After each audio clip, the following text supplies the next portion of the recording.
quiero invitarle a que abra su Biblia, por favor, en la primer carta del apóstol Pablo a Timoteo, por favor. La primer carta del apóstol Pablo a Timoteo. Bienvenidos todos somos de casa. Hoy tengo la alegría de que Alberto y Mayra y sus hijos estén hoy con nosotros. Bienvenidos. Qué bueno tenerles aquí con nosotros. Dios les bendiga. Todos los demás somos de casa. Bienvenidos todos. El día de hoy y a partir de las siguientes semanas vamos a estar meditando juntos en la carta del apóstol Pablo a Timoteo. Iniciamos una serie de mensajes basados en esta carta muy especial para nosotros, la carta de Pablo a Timoteo. Y hay una palabra que va a marcar y va a enmarcar nuestra meditación durante las siguientes semanas, y es la palabra legado. Cuando usted escucha la palabra legado, ¿qué viene a su mente? Legado. Herencia. ¿Algo más? Trascender. Muy bien. ¿Algo más? Legado. Hermano Tomás, usted es siempre muy bueno con las palabras rebuscadas. Continuar, adelante, sí. Continuar. El legado en términos legales, legado es el equivalente a un testamento, ¿sí? En términos legales, legado es lo mismo que el testamento. El documento que usted y yo debemos procurar tener listo, ¿verdad? Para el inesperado y nunca deseado suceso de que partamos, ¿verdad?, con el Señor. Ninguno de nosotros queremos que eso pase, aunque todos nosotros queremos que eso pase, porque somos creyentes, cristianos. Al final del día nosotros creemos que el día que nos muramos vamos a llegar al cielo. El problema es que no queremos morirnos, ¿verdad? A pesar de que queremos llegar al cielo. Es una cosa extraña que tenemos los cristianos, pero bueno. Usted y yo debemos ser cuidadosos, precavidos de tener un testamento, es decir, que lo que tenemos quede fe de nuestra voluntad de lo que queremos que suceda con ello después. Legado, entonces, si hablamos de legado como un testamento, es aquello que quieres dejar a las personas que son más importantes para ti. Y no solo, aunque cuando hablamos de herencia, pues pensamos habitualmente en propiedades o cosas, pero no solo nos referimos a un aporte material, sino nos referimos a esa herencia de valores, de creencias o incluso de experiencia y de sabiduría que tú puedes derramar sobre las personas a quienes tú más amas, quienes están alrededor de ti. Mucho se dice que usted ha escuchado seguramente esta frase: la mejor herencia que yo le puedo dejar a mis hijos es el estudio, la educación. Lo hemos oído un montón de ocasiones, ¿verdad? Y esto, si somos francos en este tiempo, eso es cierto y no. Es decir, si con educación nos referimos a financiar los estudios universitarios de nuestros hijos, pues es una buena acción, es un buen objetivo de vida. Pero la verdad es que estoy seguro que usted, al igual que yo, conocemos hijos que sacaron un título universitario para ir y entregárselos a sus papás y dedicarse a otra cosa. Entonces, es una buena intención, sí, es algo que debemos aspirar a ello, sí, debemos prever, los papás debemos ser cuidadosos y ser previsores de ello, pues definitivamente, pero a veces no necesariamente es la mejor herencia, ¿verdad? Nada, el hijo lo queríamos ingeniero y terminó vendiendo tacos en la esquina y le va mejor, ¿verdad? Y tiene una camionetota, mejor que el ingeniero. Es un chiste que veníamos platicando mi esposa y yo cuando veníamos en camino. Otras personas, por ejemplo, se esfuerzan en crear un patrimonio financiero para entregárselo a su familia. Y así conocemos historias también de personas bien intencionadas, hombres y mujeres que trabajan toda su vida para tener muchísimas cosas con la idea de darles eso a sus hijos como herencia. Y al final, también usted y yo conocemos historias lamentables de hijos que no valoran el esfuerzo de sus papás y que malgastan todo lo que sus papás les dieron. Bueno, hasta es bíblico, ¿no? Tenemos una historia en la Biblia de un hombre que va con su papá y le pide la herencia, le pide los billetes, ¿verdad? Y va y dice, lo malgastó todo. Entonces, no solo se trata de educación, no solo se trata de dinero, de propiedades. Los padres entregamos un legado a nuestros hijos. Pero no es algo exclusivo de un papá a un hijo. Préstenme atención en eso, porque alguien aquí puede decir, y con mucha razón, yo no tengo hijos. Entonces, Hugo, lo que estás diciendo no es algo que aplique para mí. Bueno, es que legado no es una cosa exclusiva de un papá hacia un hijo, ¿sí? Es cierto. Algún jovencito, alguna señorita hoy aquí podría decir, Hugo, yo, tengo 15, 16 años. Yo no, o sea, lo que estás diciendo probablemente se aplique nada más para una reunión de matrimonios, ¿verdad? Con hijos. Bueno, cada uno de nosotros tenemos un legado que debemos entregar a la siguiente generación. Ya sea que tienes hijos o no, ya sea que eres un anciano, una mujer madura o una jovencita de 15, 16 años, no importa en qué momento de vida te encuentres, cada uno de nosotros tenemos un legado, tenemos una herencia, tenemos una responsabilidad de entregarle algo a la siguiente generación. Porque de todos nosotros hay una generación detrás de ti que te está observando. Y no tiene nada que ver con la edad. Incluso aquellos que son muy jóvenes, a las señoritas o los jóvenes, los adolescentes aquí que pueden decir, a mí eso no me importa. No, sí debe de importarte, porque allá hay un montón de chiquillos que te están viendo a ti de 15, 16, 17 años, están poniendo sus ojos en ti. Entonces hay una responsabilidad que tú y yo tenemos de procurar ofrecer un legado apropiado a la generación que viene detrás de nosotros.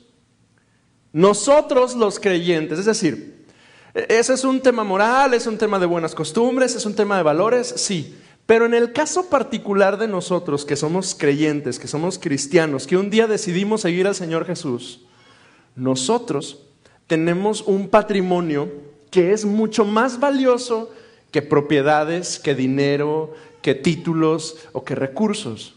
Nosotros tenemos el reino de Dios en nuestras manos. Tú y yo somos portadores del reino de Dios. Esa es la cosa más valiosa que cualquier persona puede tener, y lo tienes tú en tus manos desde el momento en el que tú llegaste a Cristo. Entonces nosotros somos los responsables de entregar ese legado, el reino de Dios, la experiencia con Dios, el caminar con Dios. Somos nosotros los responsables de eso que hemos recibido de Dios, tomarlo y enseñarle a la siguiente generación a caminar en esa ruta. Nosotros somos responsables. Eso, mis hermanos, es un reto increíble. Porque miren, en los últimos 20, 30 años, mucho se ha dicho del futuro de la iglesia. Si usted le rasca un poquito a los autores de sociología y de religión y de filosofía, usted se va a dar cuenta que hay mucha gente que está pensando, que está diciendo, que está afirmando que la iglesia está a punto de morir. Que la filosofía y el mundo y todo lo que hay alrededor de nosotros está invadiéndonos de tal manera que la iglesia se está muriendo. De hecho, por ejemplo, quienes hacen estudios al respecto voltean sus ojos hacia Europa y ven en España, en Alemania, en Dinamarca, en Inglaterra, ven estos grandes templos, estas grandes catedrales bellísimas con vitrales, con bancas hermosas, vacías, empolvándose, en ruinas algunas de ellas. Hay algunos de esos grandes edificios históricos que en algún momento fueron un lugar donde se buscaba y se proclamaba el nombre del Señor, que ahora ya no se usan, y como le pertenecen al gobierno, el gobierno se los dio a bibliotecas, a bares, para que ahora ahí sea una biblioteca o un antro. Y entonces decimos, ¿la iglesia se está muriendo? Bueno, la iglesia se puede morir si tú y yo no tomamos el compromiso que nos toca de ofrecerle un legado a la siguiente generación. Entonces, durante las siguientes semanas yo quiero estar hablando junto con usted de eso, de esa herencia, porque tenemos el patrimonio del reino de Dios en nuestras manos. Y el apóstol Pablo, cuando escribe esta carta, Pablo lo entiende perfecto. Y hagamos un poquito de historia. ¿De quién estamos hablando? ¿Quién es el autor de esta carta, la carta a Timoteo? Se llama Pablo, el apóstol Pablo. Para este momento, cuando escribe esta carta en el año 61 después de Cristo, Pablo es el gran apóstol Pablo. Es el anciano predicador. Pablo ha predicado y ministrado en tantos lugares. Dios lo llamó hace un montón de años, hace fácil unos 25 años atrás Dios lo había llamado. Este hombre tiene ya 25, más o menos 25 años ya sirviendo y predicando. Y él, en uno de los viajes que él hace, se encuentra con un jovencito llamado Timoteo. En una ocasión, la segunda vez que visita Derbe y Listra, él llega a ese lugar y se encuentra con que en esa comunidad de cristianos hay un hombre joven o un jovencito que nos lo imaginamos a Timoteo cuando conoce a Pablo, que tendría unos 17, 18 años, es un jovencito apenas. Y Pablo lo conoce. Hechos 16 nos narra la historia. Estoy leyendo la Nueva Traducción Viviente. Hechos 16 del 1 al 5, se lo leo. Pablo fue primero a Derbe y luego a Listra, donde había un discípulo joven llamado Timoteo. Su madre era una creyente judía, pero su padre era griego. Los creyentes de Listra e Iconio tenían un buen concepto de Timoteo, de modo que Pablo quiso que él los acompañara en el viaje. Por respeto a los judíos de la región, dispuso que Timoteo se circuncidara antes de salir ya que todos sabían que su padre era griego. Luego fueron de ciudad en ciudad enseñando a los creyentes a que siguieran las decisiones tomadas por los apóstoles y los ancianos de Jerusalén. Así que las iglesias se fortalecían en su fe y el número de creyentes crecía cada día. Estoy leyendo Hechos 16. Este es el momento en el que Pablo conoce a Timoteo. Timoteo es un joven con un futuro prometedor y yo lo llamo Timoteo el hijo de dos mundos, porque por un lado su mamá es judía, pero por otro lado su papá es griego. Eso quiere decir que él ha vivido durante toda su vida la tensión de la fe. Por un lado su mamá y su abuela, después en la segunda carta de Timoteo lo sabemos, su abuela y su mamá lo jalan hacia la fe, pero estoy seguro que su papá lo jalaba hacia el otro lado. Algunos de nosotros hemos vivido esa tensión en algún momento de nuestra vida, ¿verdad? Entonces, ese es Timoteo. Pero a partir de ese momento, este joven Timoteo empieza a viajar con el apóstol Pablo. Y pasan muchos años, y pasan muchos viajes, y pasan muchas experiencias, y para el año 61, Pablo es un anciano y además está preso, probablemente en Roma. Y muy probablemente está a un par de años de que sea ejecutado Pablo. Entonces, un par de años, 3 años quizá antes, pero él ya está preso en arresto domiciliario, ya no puede moverse, está en Roma y desde Roma está tratando de dirigir a la iglesia en todas partes. Escribe las primeras palabras de esta carta a Timoteo. Entonces, póngale mucha atención a 1 de Timoteo capítulo 1, versículos del 1 en adelante. Si está en la pantalla, ayúdeme leyendo en la pantalla, ponga mucha atención. Yo, Pablo, apóstol de Cristo Jesús, nombrado por mandato de Dios nuestro Salvador y de Cristo Jesús, quien nos da esperanza, le escribo esta carta a Timoteo, mi verdadero hijo en la fe. Que Dios Padre y Cristo Jesús nuestro Señor te den gracia, misericordia y paz. Estas son las primeras palabras que Timoteo lee en esta carta tan especial. Y quiero decir algunas cosas al respecto. El Nuevo Testamento está lleno de cartas. Cuando usted lee el Nuevo Testamento se encuentra con la carta a los romanos, a los corintios, a los tesalonicenses, a los gálatas, a los filipenses, a los colosenses. Pero esta carta es especial porque no está dirigida a todo mundo, está dirigida a uno nada más. Y por eso es especial. Los años han pasado y nuestro amigo Timo, ya no es aquel chamaco inexperto que un día viajó con Pablo y con Bernabé. Ahora Timoteo es uno de los líderes de la iglesia. Ahora no es Timo, ahora es el pastor Timoteo. Y de hecho esta carta es conocida como una de las 3 cartas que le llamamos las cartas pastorales.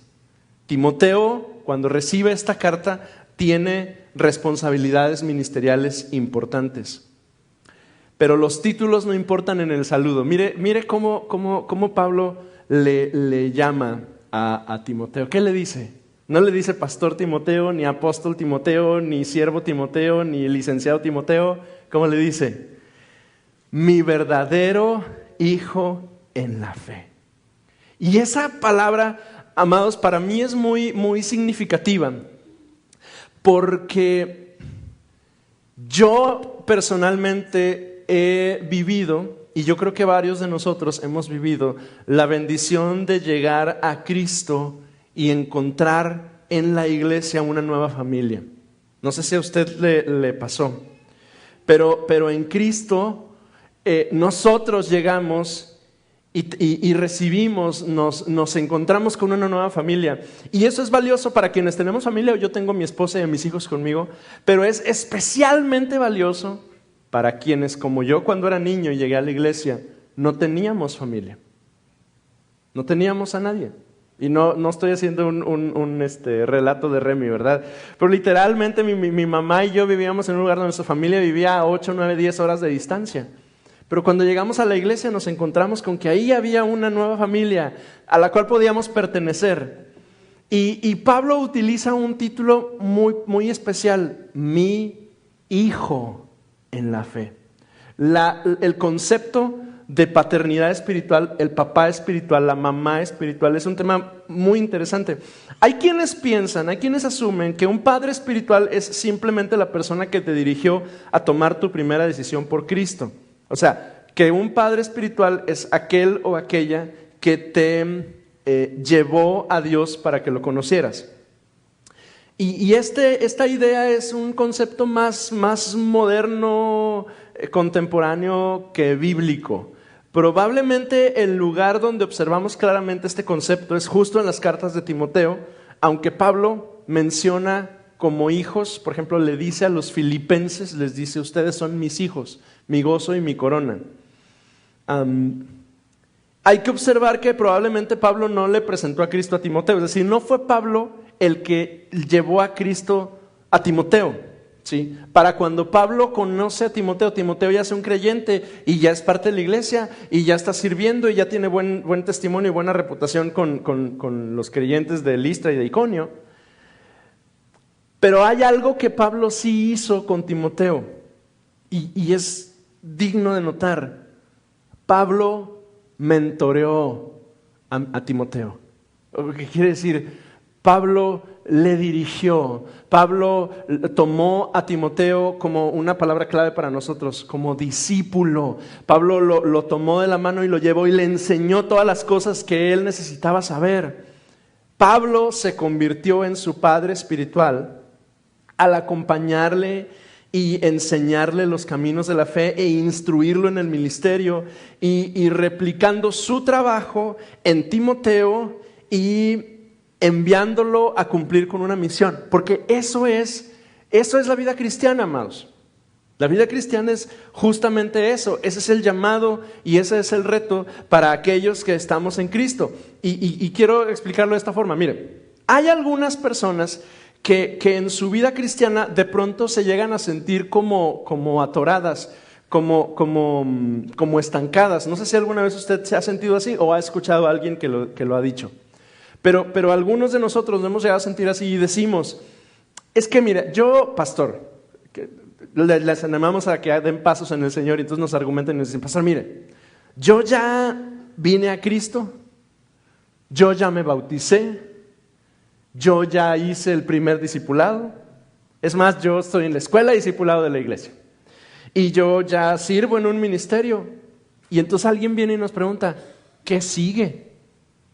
¿Ahora qué tengo que hacer? Y muchas personas en Cristo se estancan pensando que ya cumplieron con el currículum de la escuela iglesia. O sea, pensamos que la iglesia es como una universidad donde existe esta hoja, ¿verdad? Esa cuadrícula reticular donde ya primera materia check, segunda materia check, tercera materia check, ya está todo lleno. Y algunos incluso ya hasta llenamos todas las materias y decimos: bueno, pues ¿qué es lo que sigue, no? ¿De qué se trata? Y nos sentimos como estancados, o algunos llegamos a pensar que la vida cristiana simplemente es, una vez que ya llegaste a ese punto, pues es ya mantenerte así, y ya, es todo lo que hacemos.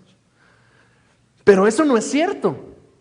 O sea, la vida cristiana no es darle check a un chorro de materias como si fuera la universidad.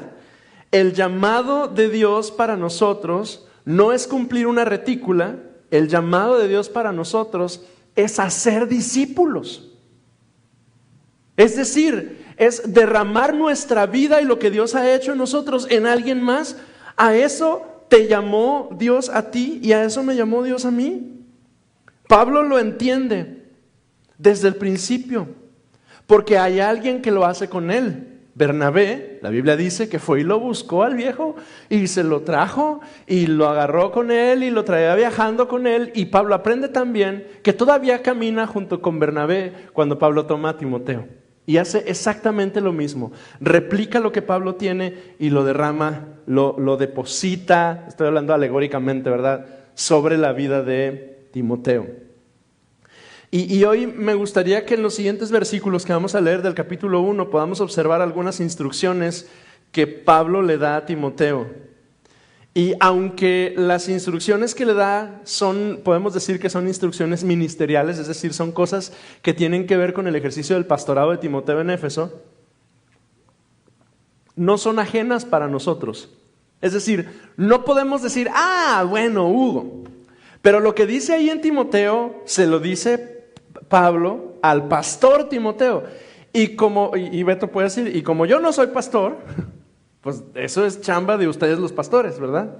No, es que aunque son palabras que Pablo el apóstol le dice al pastor Timoteo, son consejos que usted y yo debemos considerar y debemos observar.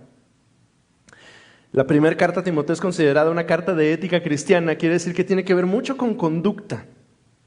Así es que cada una de las cosas que vamos a encontrar en Timoteo van a ser importantes para nosotros. Vea lo que dice el verso 3, léalo conmigo por favor. Cuando partí hacia Macedonia, te rogué que te quedaras allí en Éfeso y que frenaras a esas personas cuyas enseñanzas son contrarias a la verdad. Verso 4. No dejes que pierdan el tiempo en debates interminables sobre mitos y linajes espirituales. Esto solo conduce a especulaciones sin sentido alguno que no ayudan a que la gente lleve una vida de fe en Dios. Y luego dice el versículo 5. El propósito de mi instrucción es que todos los creyentes sean llenos del amor que brota de un corazón puro, de una conciencia limpia y de una fe sincera. Pero algunos no lo entendieron, se desviaron de estas cosas y pasan el tiempo en debates sin sentido. Quieren ser reconocidos como maestros de la ley de Moisés, pero no tienen ni idea de lo que están diciendo a pesar de que hablan con mucha seguridad. Timoteo recibe la indicación de ser pastor en una ciudad llamada Éfeso. Y Éfeso es una ciudad súper difícil para el evangelio.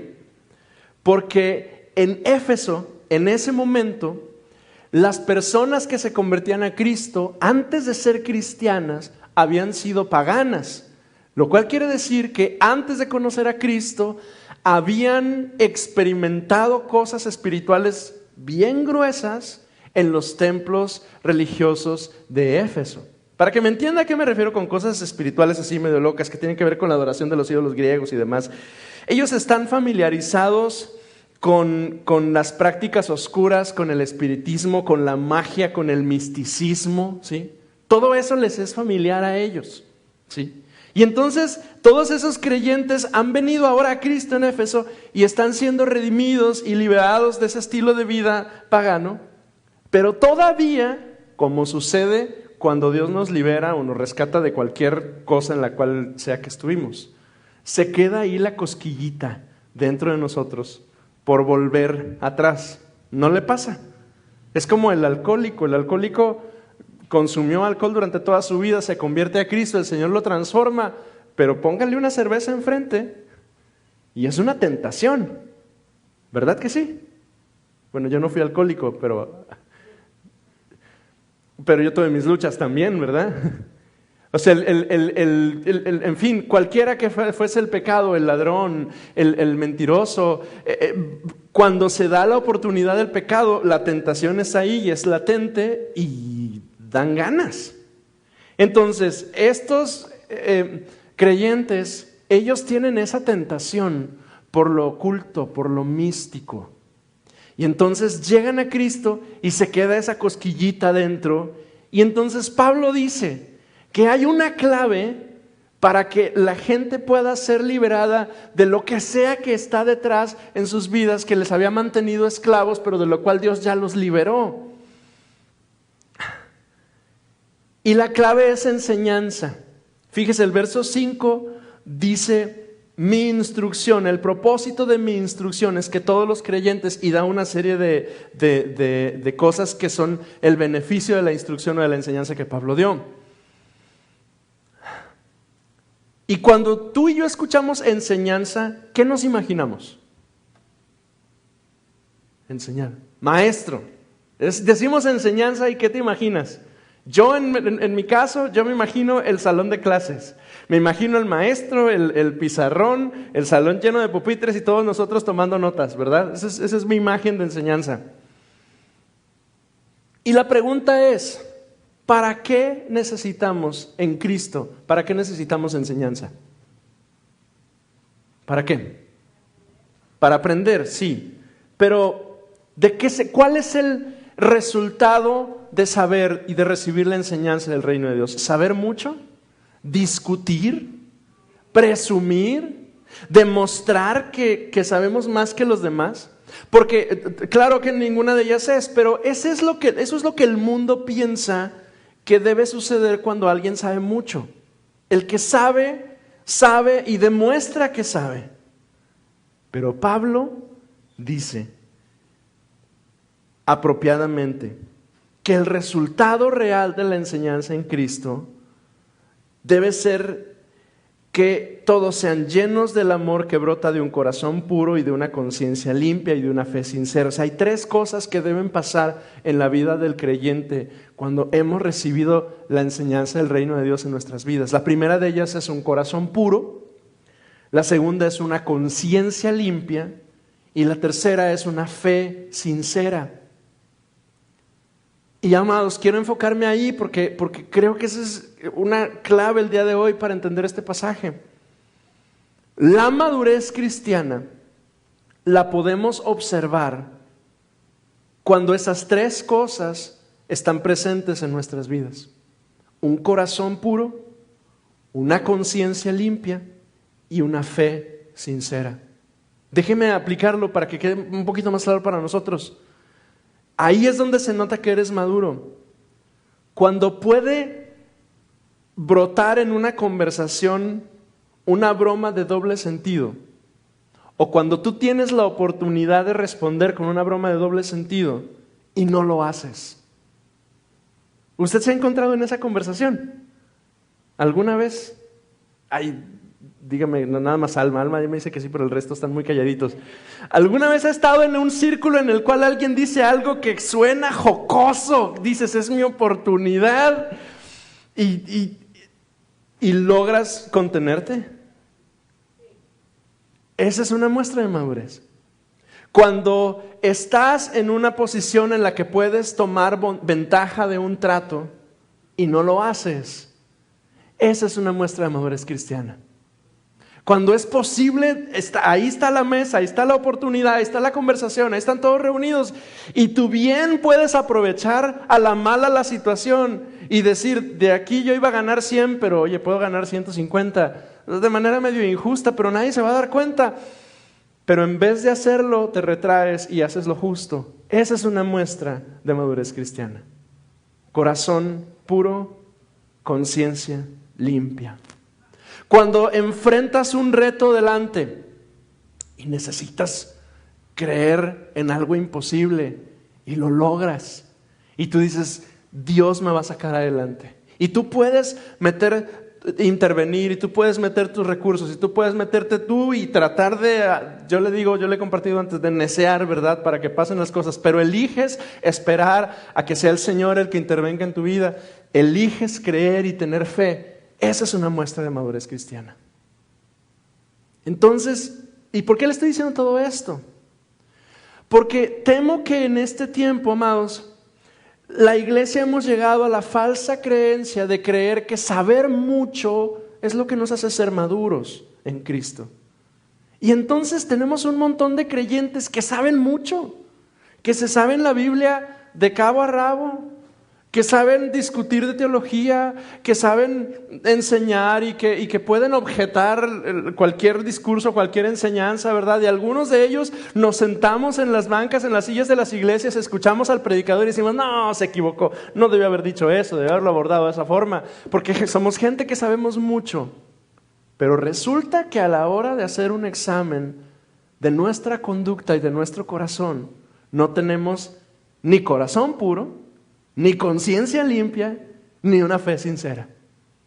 Gente que sabe mucho, pero que te habla en doble sentido. Por citar un ejemplo. Gente que conoce mucha Biblia, pero que a la hora de la hora también son bien injustos, bien largos, le dicen en mi rancho. En cuanto hay oportunidad, en cuanto aprovechan y sacan más de lo que deben de sacar. Esa es la madurez cristiana. El primer legado que Pablo le da a Timoteo es el siguiente: en Cristo la verdad no informa, la verdad transforma. Esa es la primera herencia que Pablo le da a Timoteo en esta carta.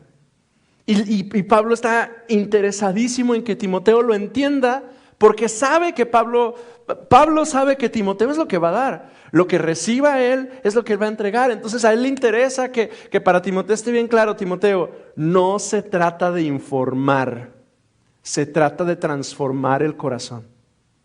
Y eso es un principio que tú y yo debemos entender también. No se trata solo de saber mucho, se trata de ver nuestros corazones transformados. Un viejo y buen amigo, porque es viejo y es amigo, decía: ¿de qué me sirve conocer tantos versículos con que me aprenda uno de memoria y lo aplique bien en mi vida? Porque hay un montón de gente que se saben la Biblia. Y mire, va a sonar muy poco humilde lo que voy a decir, pero yo conozco la Escritura, yo me la sé. Y hay viejos que se la saben más que yo. Pero no se trata solo de saberla. Se trata de que esa verdad transforme mi corazón y me haga una nueva persona. En Cristo la verdad no informa, la verdad debe transformar. El efecto de la verdad de Cristo es la transformación del corazón. Continúe leyendo conmigo en el versículo 12.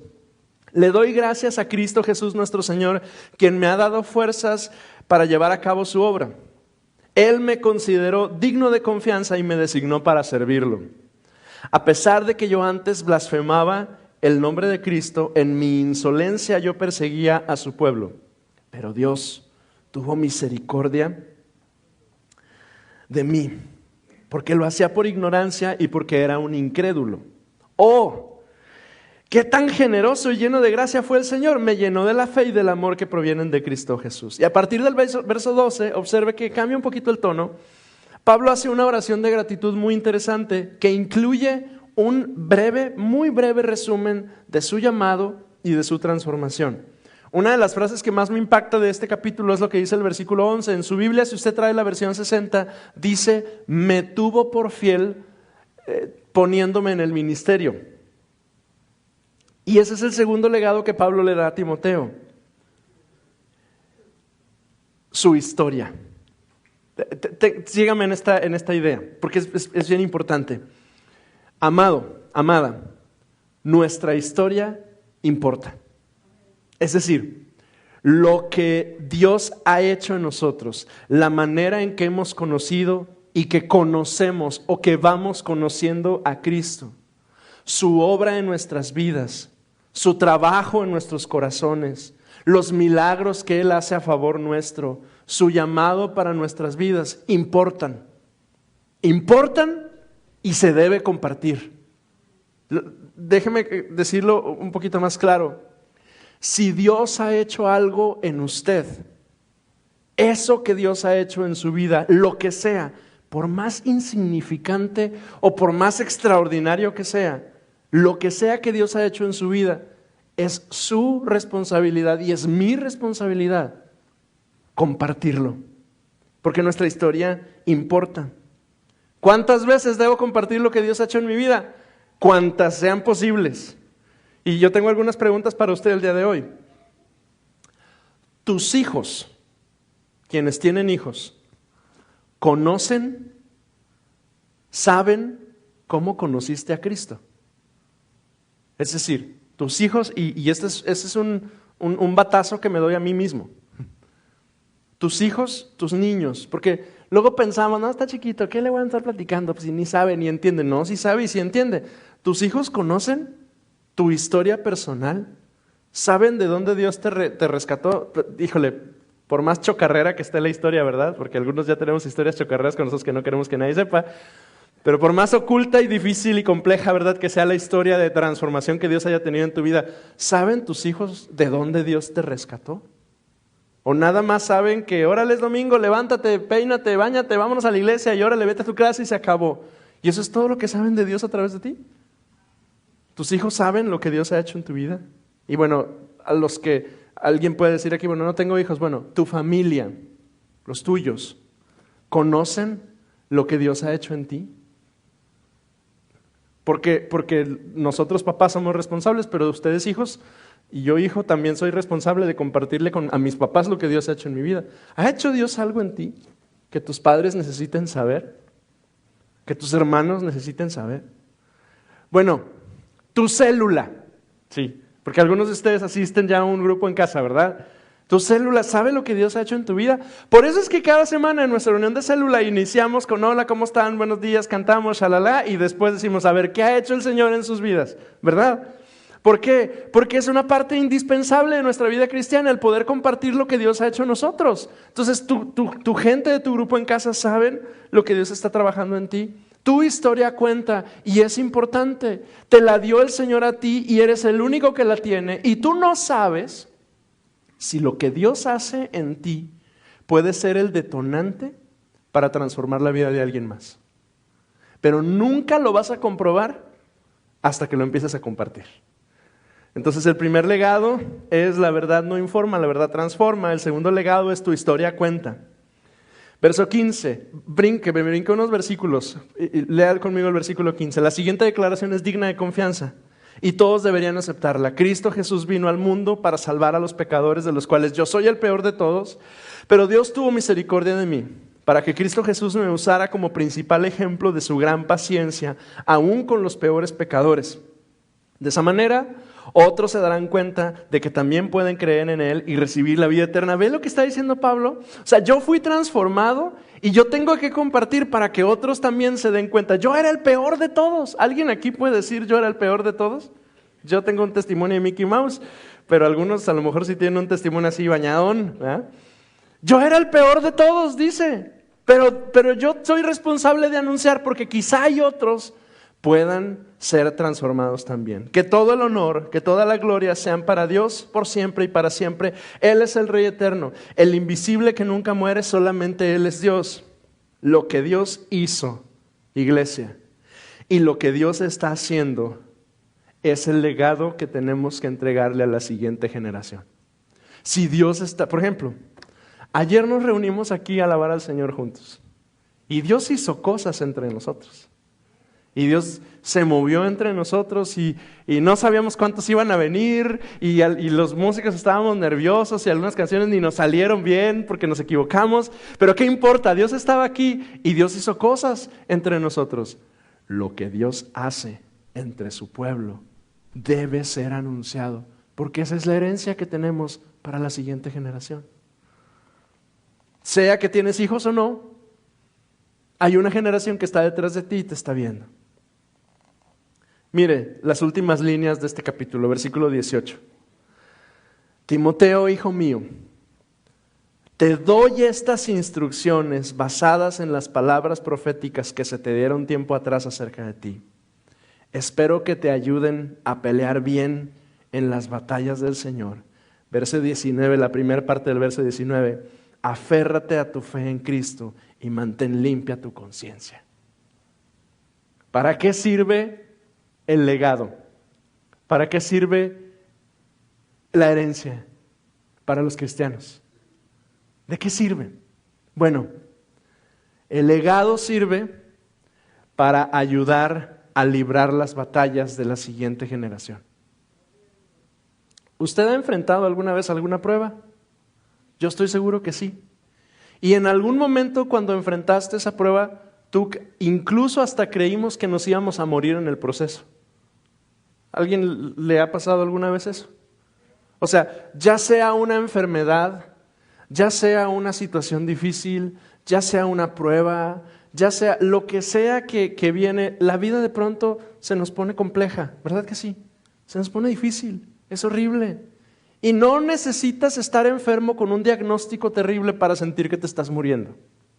Yo lo comprobé hace unos meses. Porque la vida de pronto se pone complicada. Pero esas batallas que tú vas librando y de las cuales el Señor te va sacando adelante, en las cuales tú experimentas cómo Él te toma de la mano y te lleva y caminas junto a Él y de pronto te sientes terrible, pero ves cómo Dios es fiel y misericordioso y caminas y vas y avanzas. Todas esas batallas, todas esas cosas son la herencia que tú puedes dejarle a la siguiente generación. Y Pablo lo ha entendido bien claro. Y Pablo sabe que está en sus últimos meses de vida y que solo tiene unas poquitas oportunidades de darle instrucciones a sus hijos en la fe. Ya no tiene muchas oportunidades.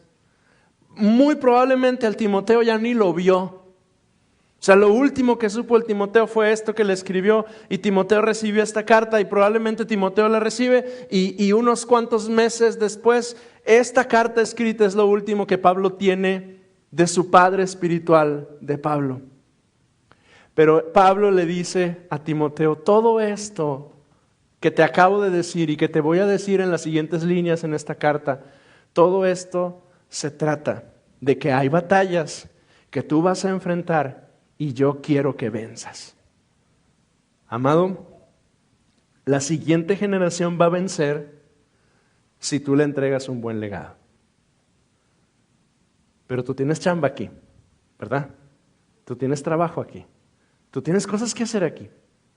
Tú tienes que vivir una vida transformada, no solamente una vida informada. Yo necesito que esto que está escrito aquí deje de ser letritas en hojitas delgaditas y se convierta en una realidad en mi corazón. Y necesito también saber que lo que Dios hace en mi vida, debo compartirlo, debo hablarlo, debo anunciarlo, porque esa es la herencia que yo tengo que darle yo a dos mocosos apestosos que andan por allá. Uno de 11 y uno de 7. ¿Y tú? Tú tienes a alguien a quien darle legado. Tus hijos, tu hija, tu hijo, tus nietos, tus sobrinos, jóvenes, sus hermanos menores, amados, sus hermanos que están aquí alrededor de ustedes. Nosotros somos quienes necesitamos escuchar lo que Dios ha hecho en sus vidas. Esa es la herencia que tenemos. Y yo quiero concluir el día de hoy. Amado, ¿qué herencia estás dejando? Inclina tu rostro un minuto, por favor.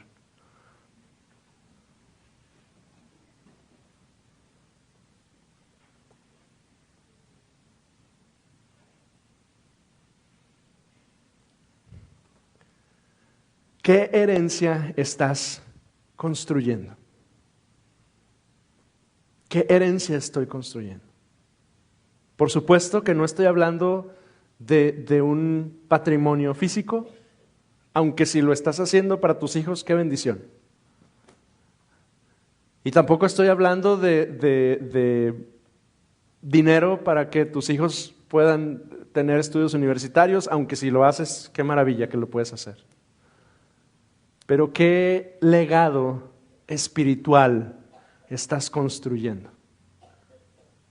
Porque eso no es algo exclusivo de los pastores y de los que están en el ministerio. Tú tienes detrás de ti pequeños hermanos menores que te están siguiendo y que te están observando.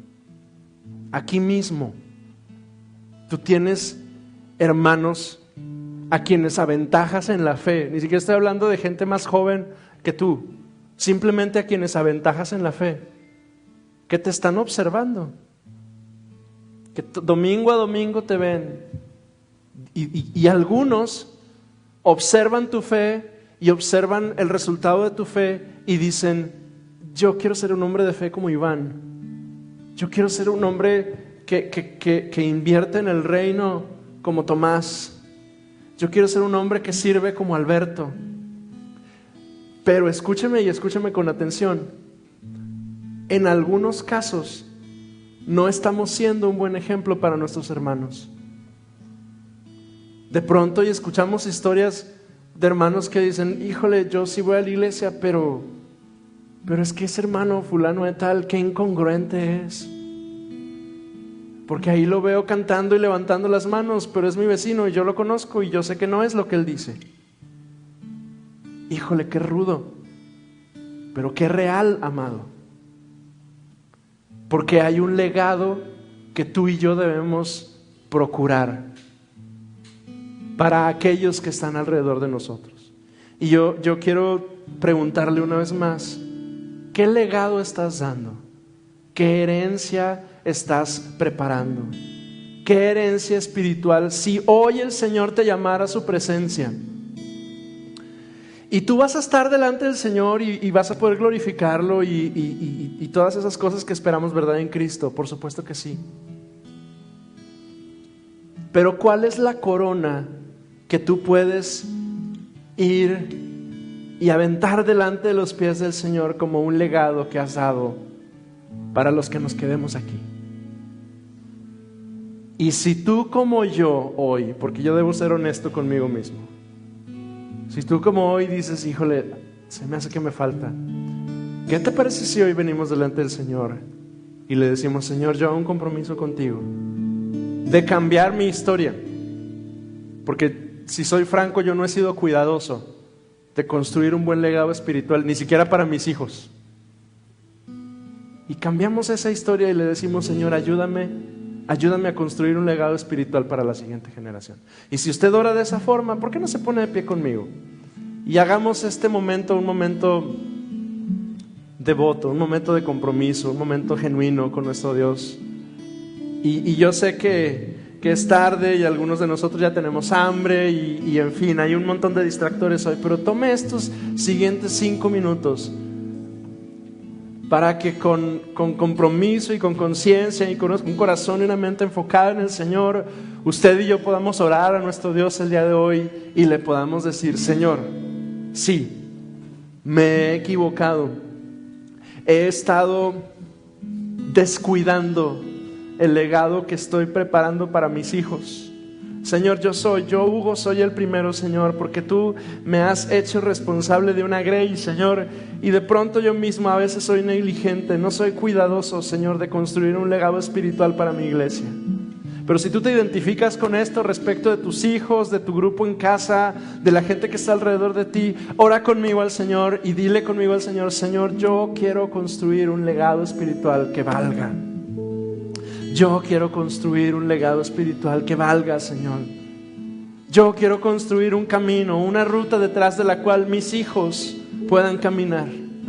El anhelo de mi corazón, Señor, es que mis hijos, sin que yo les tenga que decir, ellos anhelen estar en tu casa y deseen servirte. Ese es el anhelo de mi corazón. Y yo te doy gracias, Dios, porque varios de mis hermanos aquí han visto cumplido ese deseo, Señor, y los bendigo y honro sus vidas, Dios, porque algunos de mis hermanos y hermanas, Señor, sus hijos te buscan, Señor. Pero Dios, yo me identifico y yo digo, yo necesito construir, yo necesito ser cuidadoso, yo necesito reenfocar tantas cosas de mi vida, Dios, con tal de que los que vienen detrás de mí anhelen seguirte por ver mi ejemplo. Ayúdame, Señor, y ayuda a mis hermanos también, Señor. Te necesitamos. Si usted ora de esa forma, ¿qué le parece si hacemos un último esfuerzo, levantamos nuestro rostro y nuestras manos al Señor y le decimos, Señor, ayúdame, te necesito. Yo quiero construir un legado para los míos, y los míos no solo son mis hijos, son mi iglesia, tu pueblo, el lugar donde me has sembrado. Ayúdame, Señor, ayúdame a construir un legado para la siguiente generación. De la misma forma que Pablo le indica a Timoteo, a vencer en las batallas, para que los otros, los que van detrás de mí, puedan también ser victoriosos. Adoremos juntos al Señor, iglesia.